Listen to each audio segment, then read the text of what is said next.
Ok, gente, boa tarde, né? Começando aqui a nossa primeira aula da nossa segunda semana, vamos dar prosseguimento ao nosso conteúdo, né? Nós estamos aí no segundo mês de aula, e a gente já avançou bastante nos conteúdos. Eu espero que vocês tenham conseguido um espaço, um ambiente legal para que vocês possam praticar. É uma disciplina muito sobre prática, é sobre quebrar, né, barreiras aí no pensamento de vocês e levar para um pensamento abstrato, levar para um pensamento genérico, levar para um meta-pensamento, né? Eu diria que seria até um meta-pensamento, que é como você olhar para os problemas, não só para uma instância de um problema, mas ele como um todo, como uma classe, que você pudesse atacar ele por meio do pensamento computacional e tecnologia para resolver.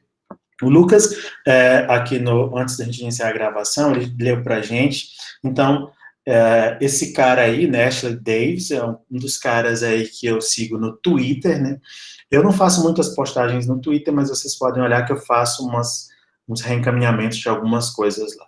Então, good developers are good problem solvers.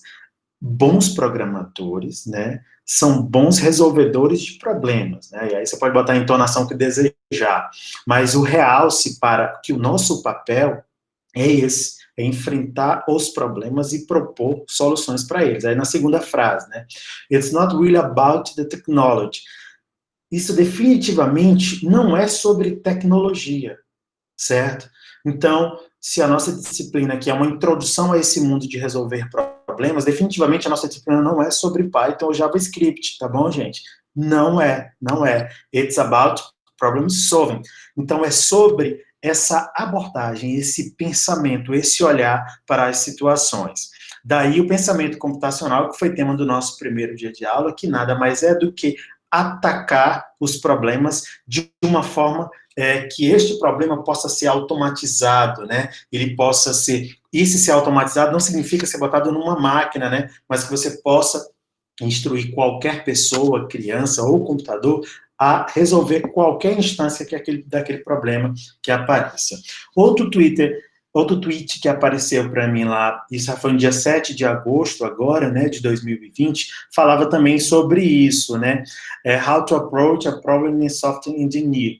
Como você abordar, né, um problema, né, como você abordar um problema, porque acho que gera uma angústia forte para a gente, quando a gente é deparado dentro de um contexto, né, dito de programação, mas não é de programação, né, é um contexto de problema mesmo, de solução de problema. Então, as coisas vão devagarinho, é devagarinho mesmo, você vai por camadas, né, como você, por cebola, tira essa etapa, próxima etapa, e vai refinando. Então, o primeiro ponto, né, o item 1, first make it work. Primeiro, faça ele funcionar. Então, você vai conseguir, e certamente você vai conseguir alguma solução. E essa solução que ele chamou de uma solução suficiente, né, que pode ter, inclusive, algumas deficiências, mas ela é uma solução. Then make it right. Em seguida, faça correto. E aí, durante a faculdade ou durante os seus estudos, você pode ter se deparado com uma série de boas práticas, né? Tanto do ponto de vista de elaboração da solução, né, da proposta de solução, como da sua implementação. Então, só depois que você faz isso, né, com a medida que você vai ficando experiente, o seu código ou a sua solução, que é o mais importante, ela já pode nascer com boas práticas, isso é bastante comum, tá bom? Finally, make it fast. A otimização, né? Então, já está ok, já está funcionando, já resolve o problema, mas está consumindo muitos recursos. E esses recursos podem ser processamento no servidor, pode ser processamento no smartphone do usuário, no Chrome, pode ser o volume de dados que está muito grande. Então, você pega uma solução que já está funcionando e refatora, e faz isso lá para frente, tá bom, gente? Nós estamos bem no comecinho, nós estamos querendo que funcione uma abordagem que eu der para lá, para a gente aí conseguir fazer, né? Use esses 3 passos, é o que está escrito ali embaixo, quando você estiver resolvendo problemas, tá bom? Revisando sobre o pensamento computacional de problemas, ele age nessa trinca aí que eu disse. Então, você tem um contexto, uma situação na sociedade, na escola, numa empresa, sei lá, numa instituição de ensino, na sociedade como um todo, no mundo, né? Um problema pessoal, na sua família, um mercadinho que se tenha, ou ou é uma questão social, enfim, você tem um contexto, você tem situações, e à medida que aquilo começa a ganhar escala é volume, ou você quer profissionalizar aquilo, então você tem um problema para que você automatize aquilo. Então você usa o pensamento computacional em cima do contexto para que você possa caracterizar esse seu problema, que ele chama de formular o problema, do ponto de vista computacional. O que é computacional? Algo que eu possa olhar para ele e dizer assim, cara, eu tenho essas entradas e é esperado esta saída. Você começa a formular o problema por aí. O contexto, ele diz assim, assim, assim, assado, e é esperado que essas entradas virem, por meio de um padrão lá de processamento no meio do caminho, sempre essa saída. E aí você vai se debruçar no seu pensamento computacional, pensando nos recursos que são computáveis, né? Poxa, dentro desse problema, isso é computável. Eu consigo realizar operações matemáticas, eu consigo realizar operações com texto, eu consigo armazenar e recuperar dados, transmitir dados, fazer transformações, mostrar imagens. Então, você tem noção do que é possível você abordar. E você começa a pensar numa solução. Por meio do pensamento computacional, você vai lá essas ferramentas, que não são ferramentas, eu não estou falando de ferramentas ainda de programação, né? Mas são ferramentas computacionais, repetição, condicional, análise de conjuntos, de volumes de dados e tudo mais. E você expressa a sua solução. E esse expressar, ele tem dois significados. Você expressa nesse contexto de um algoritmo, né, de um passo a passo a ser seguido, e você expressa que é materializando, né, que é a espécie de validação. Você pega e diz, cara, é possível fazer isso, tá bom? Então, você vai fazendo essa situação.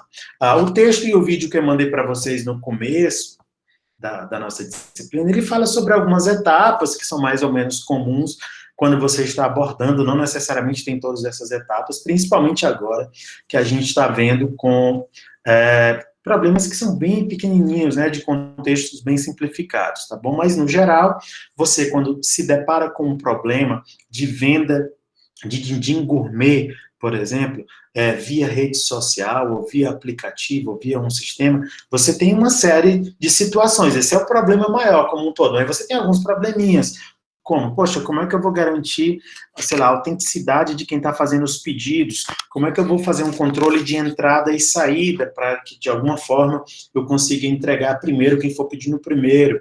Não, eu vou fazer a gerência de entrega, eu também. E sobre o pagamento, como é que eu vou cuidar sobre isso? O cadastro. Então, você consegue olhar e decompor em pequenos outros problemas, ou até problemas grandes, e pode, na segunda fase, reduzir em pequenos probleminhas também, tá bom? Isso é sobre a decomposição. Então, quando você vai, por exemplo, atacar o simples problema de equação do segundo grau, você pode primeiro se debruçar de como é que você vai calcular o delta. Decomposição é isso, você olha as grandes etapas e essas etapas viram novos problemas, tá bom? Quando você vai levar para o mundo computacional uma situação do dia a dia, um controle de almoxarifado, uma venda de vídeos online, de cursos online, né? Você pode dar uma olhada e ver como é que funciona. Como é que a galera faz isso hoje em dia? Como é que a gente faz? Como é que é computado o MMC? Você abre ali a sua prancheta e começa a fazer simulações, né? Ele vai fazer o pedido assim, assado, como é que ela faz hoje? Não, ela anota, ela tem uma planilha com os sabores dos din-dins lá e vai marcando, ela faz um cadastro de pessoas. Eu já observei aqui que eu não preciso cadastrar a pessoa toda vez, perguntar o nome, né? Basta pedir o telefone. Eu verifiquei aqui que na computação do MMC, eu não preciso avançar de um em um, mas apenas, se forem 2 números, apenas em um desses números, né? Que isso já seria suficiente para que faça resolver. Então, você, ao resolver manualmente, você vai descobrindo quais são as tendências de resolução, de repetição, de causa e consequência, quais são as variáveis que geram maiores repercussões na saída. E você vai avançando ao ponto de que você chega no algo que você tem controle sobre isso, né? Poxa, eu já acho que consegui dominar aqui o padrão, e você pega isso e cria essa imagem, né? Essa imagem, quais são os elementos, como eles se relacionam, e se você, de fato, consegue acessar todo o problema, que no caso a gente chama de toda instância daquele problema. Poxa, isso pode ser aplicado para qualquer equação do segundo grau, mesmo aquelas que tenham, sei lá, o A zerado, ou o A negativo, o B zerado, ou o B negativo, que tenha C, que não tenha C, com delta igual a zero, com delta menor ou maior que zero, quando há uma ou duas raízes. Então, você começa a gerar essa abstração, vai começar a generalizar para que você possa dominar aquele seu modelo. E, por consequência, e vai nascendo junto, você não precisa se preocupar com essas etapas, nasce o algoritmo.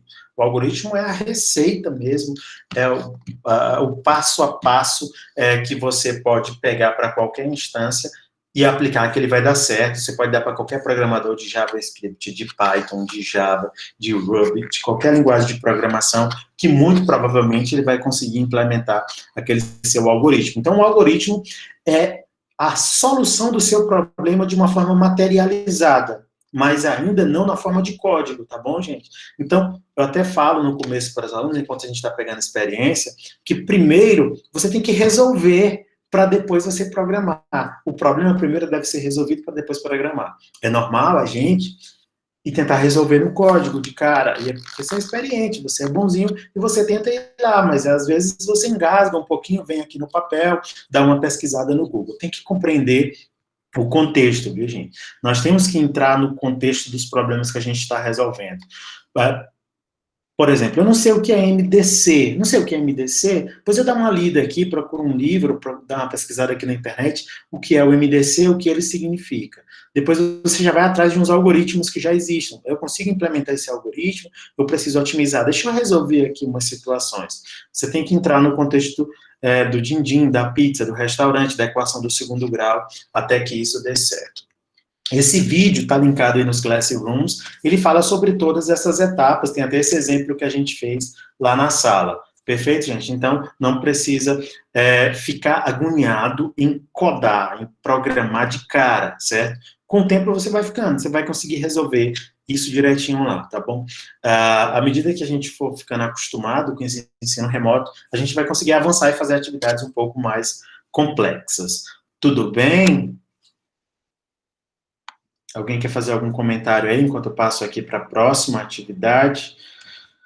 Lucas Gomes, nós estamos aqui com 37, né? Os demais que estão vendo aí o vídeo só depois gravado, podem comentar diretamente lá no vídeo, que o comentário chega para mim, tanto no YouTube, né, quanto lá no nosso Classroom, tá bom? Pode comentar onde for mais simples para você. Se você, por algum motivo, tem restrição de acesso ao Classroom, pode comentar direto no YouTube quando eu publicar, tá bom? Pois deixa eu prosseguir aqui, tem mais aqui alguns slides e a gente vai já entrar aqui também em código, tá bom? Quem tiver aí com um computador bacaninha, já deixa no ponto para que a gente possa ir programando junto, tá bom? Vocês viram que o professor, ele tá sabendo só o básico de programação agora, tá muito ruim. Então, na aula passada, a gente deu uma voltinha aqui no que era interação, eu expliquei para vocês que em alguns problemas a gente aborda ele como um todo, mas outros é por pedacinhos. Quando é como um todo, às vezes ele tem etapas que são repetidas, ou a sua própria solução é composta dele mesmo, né, que é até o próprio caso da repetição, da recursividade. Aí a gente mostrou aqui algum código, coisas simples. Chegou aqui um coleguinha, Marcelo Igor. Nós mostramos isso, eu expliquei para vocês graficamente o que representa isso, se você estivesse vendo o seu código rodar na sua frente de forma material, vamos dizer assim, você ia observar um comportamento de giro, né? Daí o nome loop, porque ele fica executando um conjunto de instruções autorizadas por uma expressão booleana positiva, enquanto ela estiver positiva, fica circulando aqui. Daí esse while, porque o while significa enquanto, né? Então, enquanto isso for verdade, faça aquilo. E a gente, tá bom? Então, você não precisa necessariamente se preocupar em dominar o while, não precisa se preocupar em dominar o while, você precisa dominar o problema, porque o while você já domina desde criança, né? Então, sua mãe diz assim, Marcelo, faça a sua tarefa, ou fique fazendo a sua tarefa, enquanto você não terminar. Então, Poxa, já terminou? Não, faz o quê? Faz tarefa. Aí você fez um pouquinho da tarefa e você pergunta: ah, eu já terminei de fazer tarefa? Não. Então o que eu devo fazer? Fazer mais tarefa, tá bom? Quando você vai correr ou vai fazer caminhada, ah, enquanto não atingir uma determinada quilometragem, continue caminhando ou correndo. Então, qual é o estado anterior? É a quantidade de tempo que você já fez. Aí você pergunta: a quantidade de tempo foi alcançada? Como é que você verifica se a quantidade de tempo foi alcançada? Você tem a quantidade de alvo, eu vou caminhar 45 minutos, e você tem o seu cronômetro ali no seu relógio celular, você vê que não foi alcançado. Faça o quê? Caminho ou corro. Avança o tempo vai avançando e você vai indo, tá bom? Então são coisas que a gente já conhece. Por isso que esse nome é o enquanto, né? Enquanto alguma coisa for verdade, vá fazer esse trabalho. Nós vimos tudo isso, resolvemos aqui algumas questões, outras vocês fizeram. Está aqui em Python, uma estrutura básica do while, quando é baseada em contadores. Tiveram algumas questões, a gente fez tudo isso, né? Fez até o MMC, que poderia ser, inclusive, bem mais simples do que aquele que a gente fez. E vimos também cenários do enquanto, o enquanto com uso, não de contadores, mas de uma determinada verificação mesmo booleana. Cara, isso vai se tornar verdade algum dia, ou aliás, isso vai deixar de ser verdade algum dia, e eu vou fazendo o trabalho enquanto isso não acontecer. Mas não é baseado em contador, mas é baseado em dados, né? Você olha aqui a estrutura, os componentes semânticos aqui do while identificados para a gente. Então, o while sempre tem um estado anterior, tem essa condição de continuidade, que é analisar esse estado, e dentro do trabalho, você tem que lembrar de atualizar esse estado para a próxima pergunta. Então, não necessariamente é um contador, tá bom, gente? Então, aqui na aula de hoje, nós vamos avançar e fazer aqui mais alguns exemplos, algumas questões, e já eu abro o tempo aí para a gente fazer mais coisas. Tranquilo? Vamos aqui. Tcharam. Aqui está o tweet que eu botei para vocês, está aqui de novo, quem estiver olhando só essa parte, vai olhar que o nosso objetivo é resolver problema e, ao mesmo tempo, ganhar, claro, uma certa habilidade nessa tecnologia, ou nessas tecnologias que a gente está estudando, principalmente Python, JavaScript, que estão em bastante demanda, tá bom? Aqui um pequeno roteiro, por observação, né? Por observação, como é que a gente aborda? Os alunos perguntam muito assim, professor, eu até sei como é que o while funciona, porque o while só é uma linha, não tem dificuldade. O while é while e uma expressão booleana, mas eu não consigo enxergar que é ele ali, que é ele que vai botar, ou às vezes um problema, eu não consigo ver como é que eu vou resolver esse problema computacionalmente, às vezes nem compreendo o problema. Leitura, viu, gente? Tem que ler bastante, tem que ter habilidade de leitura e interpretação. A gente, para abordar os problemas, a gente precisa ter o domínio da comunicação, a gente precisa ter esse feeling, essa observação muito forte. E a outra coisa que vocês devem fazer, e fazer bastante, né, bastante, é a catalogação de padrões, né? Se você for olhar, no geral, as coisas vão ficando muito parecidas, à medida que você vai programando bastante, vai resolvendo diversos problemas, quando você chega, você está maduro o suficiente para saber. Então, você tem que compreender o contexto, leitura e interpretação profunda, ler e interpretar com bastante cuidado. Aí você vai identificar o problema. O problema pode vir já para você resolvido, ou ele pode vir para você formular mesmo ele. Resolvido o que eu falo é bem esclarecido, né? Já pode vir já bem esclarecido. Mas muitas vezes você vai ter que identificar. Poxa, eu consegui dar uma lida aqui e vi que eu vou ter essas entradas disponíveis, ou pelo menos duas delas vai estar mais frequente disponível, uma ou outra não. E a saída esperada, pelo que eu analisei, a saída esperada é uma corrida completa lá no Uber, por exemplo. Isso pode ser uma saída esperada. E o terceiro é você pega os passos da resolução, né? Faz simulações manuais. Então, antes de você vir para o código, você tem que dominar o problema e a solução. Como é que você faz? Vendo as soluções disponíveis, suas ou de terceiros. Você pega e vai fazendo aqui no lapso. Então, vai fazendo mentalmente, ou então vai fazendo até outros programas para fazer simulações de um pedacinho. É muito comum fazer isso. E nessas simulações, nessas resoluções, você identifica padrão. Identificando padrão, você já está chegando perto da solução. Que a solução é criar uma espécie. Mas tem a álgebra, né? Até falei da álgebra para vocês. A álgebra é quando você pega e você coloca símbolos representando um conjunto de valores que vão ser candidatos a substituir essas variáveis ou incógnitas, né? Então, propor uma solução computacional é isso, é você criar um conjunto de personagens que podem assumir alguns valores dentro daquela sua solução algébrica ali. Expressar a solução detalhada, o algoritmo. Uma coisa é você dizer, chegar e dizer a solução, não, a solução é simplesmente você navegar nos múltiplos dos dois números. Então, essa é sim uma solução para descobrir o MMC. Não, basta você navegar nos múltiplos dos dois números quando eles forem iguais, né? Pronto, tá ali o MMC. Os primeiros iguais será o MMC. Ah, bacana, tudo bem. Mas e aí, como é que faz essa história? Tá bom? Então, essa é uma solução, de fato, é a solução.